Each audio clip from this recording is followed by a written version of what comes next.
ఒక ఊరిలో విజయ్ అనే వ్యక్తి తన భార్య ప్రియతో ఆనందంగా జీవించేవాడు. కాని ప్రియ కొంతకాలంగా మారిపోతోంది. తన భర్త మీద ఆసక్తి తగ్గి తన సహోద్యోగి కిరణ్తో స్నేహం పెంచుకుంది. విజయ్ ఈ మార్పును గమనించినా నేరుగా ఏమీ అడగకుండా ఓపికగా చూసేవాడు.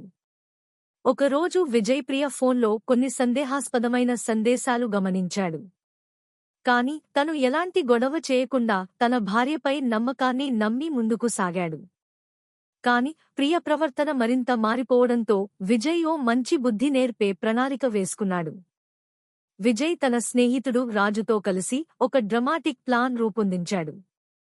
ఒకరోజు రాత్రి విజయ్ ఇంటికి చాలా లేటుగా వచ్చాడు. ప్రియా, విజయ్ లేట్గా వచ్చాడని అసహనంగా అడిగింది. విజయ్ నవ్వుతూ, ఒక ముఖ్యమైన వ్యక్తిని కలవడానికి వెళ్లాను అని చెప్పాడు. ప్రియ అనుమానంతో, అంత ముఖ్యమైన వ్యక్తి ఎవరు? నీకు ఇంట్లో ఉన్నవారు ముఖ్యమా లేక బయటివారా అని ప్రశ్నించింది. విజయ్ చిన్న నవ్వుతో, కాలమే చెబుతుంది ప్రియ అని సమాధానం చెప్పాడు. అదే రోజు నుంచి విజయ్ తన భార్యను తగినంత ప్రేమిస్తూ ఎక్కువ శ్రద్ధ వహించసాగాడు. కాని ప్రతి రాత్రి లేట్గా ఇంటికి వచ్చేవాడు. ప్రియకి అది నెమ్మదిగా గందరగోళాన్ని కలిగించింది. తన భర్త నిజంగా ఏదో దాచిపెడుతున్నాడని అనుమానం మొదలైంది. ఒకరోజు ప్రియ విజయ్ని గమనించేందుకు అతని వెంట వెళ్ళింది. కాని విజయ్ నేరుగా గుడికి వెళ్లి భగవంతుని ప్రార్థిస్తూ కనిపించాడు. ఆమె ఆశ్చర్యపోయింది.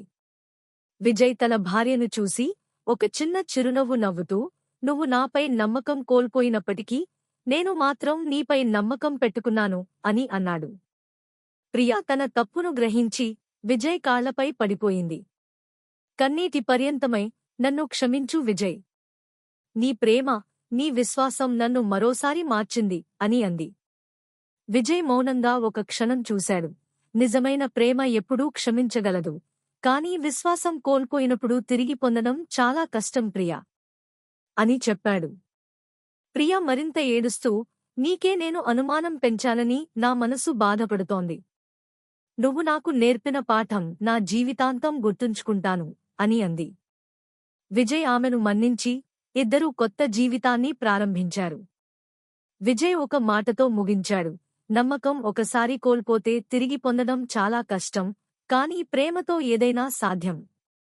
ఈ కథ ఒక చిన్న సందేశాన్ని అందిస్తుంది. ప్రేమ, విశ్వాసం, ఓపిక అన్నవి కుటుంబ బంధాల్లో చాలా ముఖ్యమైనవి.